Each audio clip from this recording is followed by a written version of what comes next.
يا ولو والله هاي شغله مهمه حيل، امانه الله شغله مهمه ويعاني منها جميع الزلم ومخربل بوادي. عمي عقد الزواج حطوا بيه تاريخ انتهاء، هسه الثلاجه من تشتريها مو بيها صلاحيه وتنتهي، الماطور تشتري بانتهاء. يا ولي ايش الزواج طول العمر؟ امانه الله كل عقبكم، امانه الله خلوا بالعقد. لو تاريخ انت تاريخ تكذب يا ولد كذب يا ولد. تاريخ شنو هو؟ حطوا لنا تاريخ انتهاء، لو الشغله الثانيه نبدلها.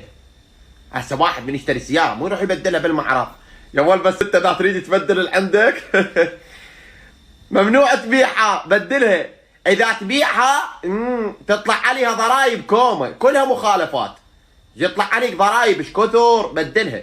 اما طلع شوفوا لنا شغله خلينا نبدل هالنساوي انا خام اظل وياها يا مال طلاق، خذ ظل على العمر كله.